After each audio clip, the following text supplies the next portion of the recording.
এবং বাধা, এটি আসলে সাধারণ শিক্ষার্থীদের জন্য এক ধরনের হুমকি বলে আমরা মনে করছি। আমরা মনে করছি যে এটি আমাদেরকে একটি ভয়ের সংস্কৃতি দেখানোর জন্য কিন্তু এটি করা হচ্ছে বলে আমরা মনে করছি।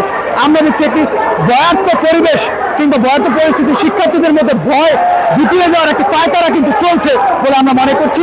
তবে আমরা সাধারণ শিক্ষার্থীরা ভয় পাই না, কারণ আমরা ন্যায় এবং সত্যের পক্ষে রয়েছি। আমরা বৈষম্যের বিরুদ্ধে লড়াই করছি। আমরা সাধারণ শিক্ষার্থীরা সারা বাংলাদেশে এক এবং ঐক্যবদ্ধ হয়ে দাবি আদায়ের লক্ষ্যে বদ্ধপরিকর রয়েছি।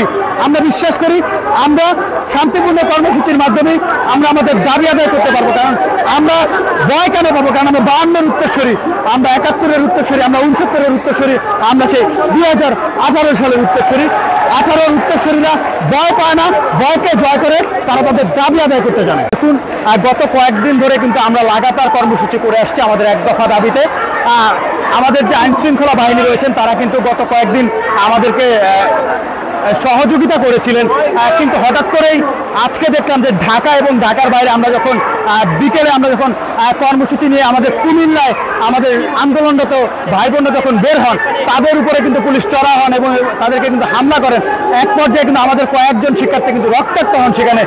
এটি অত্যন্ত দুঃখজনক। চট্টগ্রামে আমরা দেখেছি যে আমাদের আন্দোলনরত শিক্ষার্থীদের উপরে কিন্তু হামলা হয়েছে, সেখানে কিন্তু তারাও বাধার মুখে পড়েছেন। আমরা যখন ঢাকা বিশ্ববিদ্যালয়ের কেন্দ্রীয় লাইব্রেরি থেকে কিন্তু আমরা যখন মিছিল বের করি, তখন কিন্তু আমরা দেখি যে বহিরাগত অনেকেই কিন্তু বিভিন্ন ধরনের স্লোগান দিচ্ছিলেন উস্কানিমূলক, যাতে আমরা সাধারণ শিক্ষার্থী যারা রয়েছি এই আন্দোলনের সাথে জড়িত তাদেরকে কিন্তু বিভ্রান্ত করার চেষ্টা করা হয়েছে। এবং আমরা যেটি দেখেছি, আমরা যখন শাহবাগে মিছিল নিয়ে আসি সেখানে আমরা পুলিশের কিন্তু বাধার সম্মুখীন, তারা কিন্তু ব্যারিকেড দিয়ে আমাদেরকে আটকে রাখার চেষ্টা করেছিলেন। কিন্তু আমরা সাধারণ শিক্ষার্থীরা এক এবং ঐক্যবদ্ধ হয়ে কিন্তু তাদের ব্যারিকেড ভেঙে কিন্তু আমরা এই শাহবাগ মোড়ে অবস্থান নিয়েছি। আমরা জানি না প্রশাসন কতক্ষণ পর্যন্ত তাদের সৌহার্দ্যপূর্ণ আচরণ বজায় রাখবেন। তবে আমরা আইন শৃঙ্খলা বাহিনীকে বলতে চাই, আমরা শান্তিপূর্ণ কর্মসূচি করছি। এই কর্মসূচিতে তাদের শান্তিপূর্ণ এবং সৌহার্দ্যপূর্ণ আচরণগুলোতে আমরা আশা করছি। আমরা সাধারণ শিক্ষার্থীরা সুশৃঙ্খলভাবে কর্মসূচি পালন করছি এবং আমরা আমাদের দাবি জানিয়ে যাচ্ছি।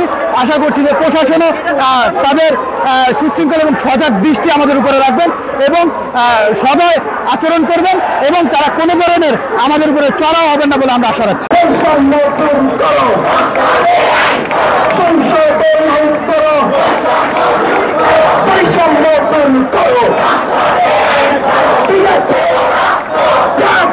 Bro,